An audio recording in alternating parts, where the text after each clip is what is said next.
What's up guys, Joker here. Today we're going to be taking a look at the PC performance for Battlefield 1, at least as it pertains to the current closed alpha that is going on right now at the time of me making this video. So keep in mind that it is a closed alpha and performance is likely to change over time as we get closer to release, as DICE makes changes within the game itself, and we see eventual drivers from NVIDIA and AMD that should optimize for the game better.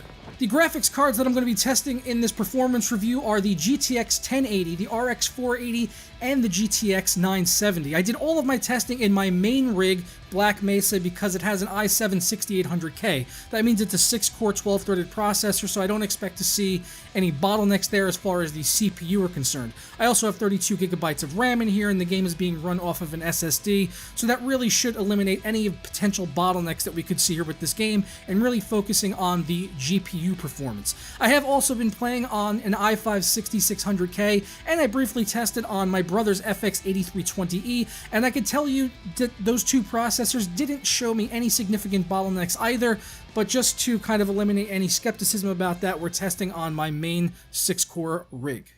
Okay, so before we get into talking about the performance, let's take a look at the graphics options that I am using for my testing and go over some key features here in the video options that I think may be of concern to some people. Starting off, you can switch between different monitors on the fly right from in the menus, and you can see here that I am running at 4K currently, but they also did have native ultra-wide support, so I was able to set that to 3440 by 1440, and there was also 144 Hz support right in the menu, so no issues with any of that. They do have full screen, borderless, full screen, and windowed mode available, so whichever one of those flavors you want to use, you can go ahead and use. Brightness is set at 50%. I do have VSync off for my testing. My FOV, at least for horizontal, is set to 90, so that's just the FOV I personally like to use. You know, use whatever you want.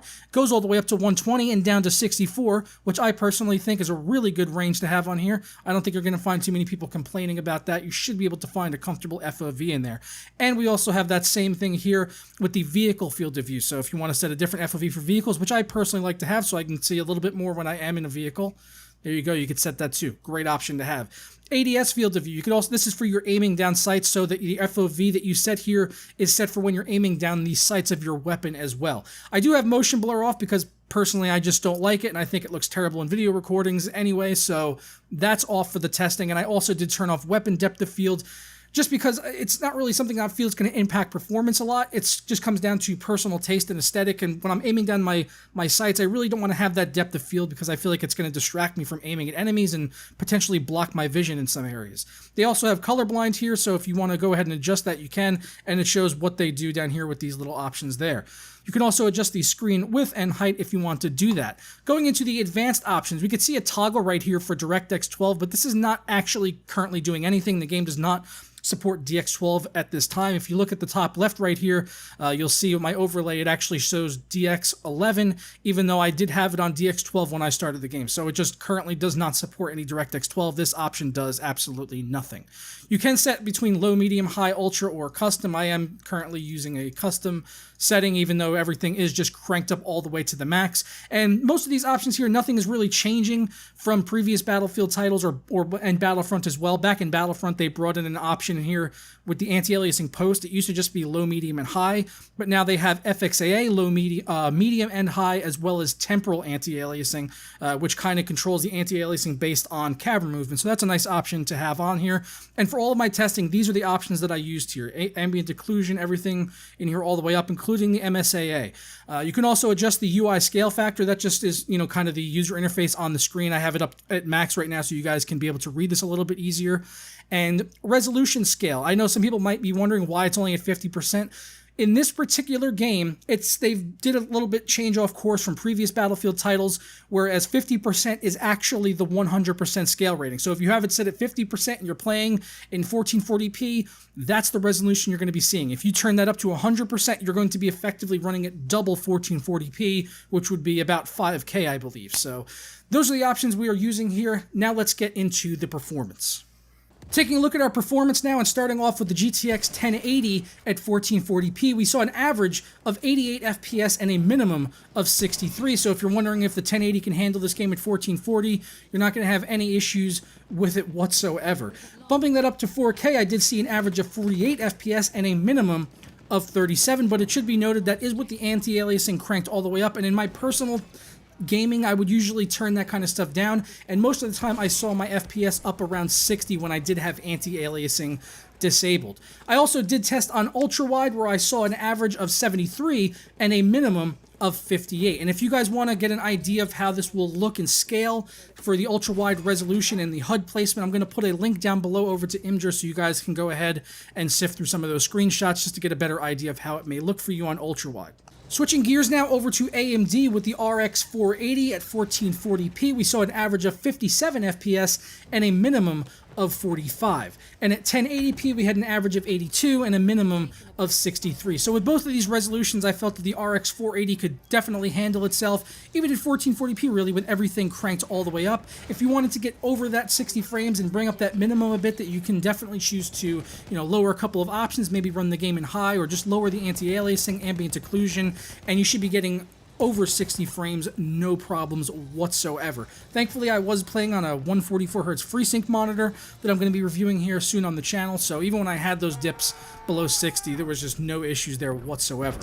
Switching over now to the GTX 970, which I felt is a really good matchup for the RX 480. Recently, I did that head-to-head matchup in the review. At 1440p, this got an average of 53 FPS and a minimum of 41, and then at 1080p, it had an average of 77 and the minimum at 61. And here are those numbers side by side between the RX 480 to give you a better idea of comparison, just how close this battle was between the RX 480 and the GTX 970. But the RX 480 is just edging out this card in both 1440 and 1080 in the averages and the minimum. So if you're just wondering RX 480 versus GTX 970, which one is better right now at this time, the RX 480 is beating it out. And when the GTX 1060 does come out, I am going to pick one of those up day one, and as long as the Battlefield 1 closed alpha is still going on, I will test it on that card. I personally don't know when the alpha ends, but yeah, I will be retesting on the 1060 once I get that card and pitting that up against my RX 480 for sure. So before I get out of here, I just want to give you guys a brief rundown of my impressions of the gameplay here in Battlefield 1. As a fan of the series, going back to the beginning, I really thought Bad Company 2 was kind of like the pinnacle of this series. I loved the destruction in that game. I loved, the fast kind of close quarters gameplay on the rush maps. And while I haven't seen, we haven't seen all the modes yet, I've only played Conquest and Domination.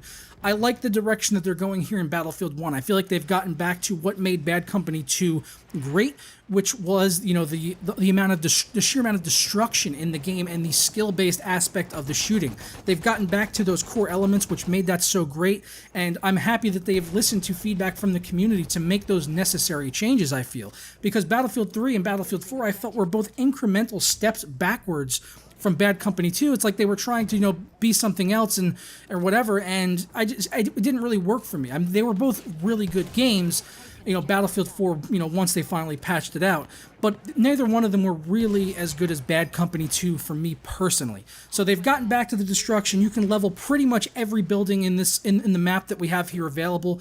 We have to see in the final version when they have more maps if that's something they're going to continue in all of the other maps. But right here in this, all the objectives, when I go there, the buildings surrounding the objectives, I can just level those things completely, take out the walls, no problem. And that's part of the fun of Battlefield for me is, oh, you like to hide in that building. Well, I'm going to take that building out and you're not going to hide in there anymore.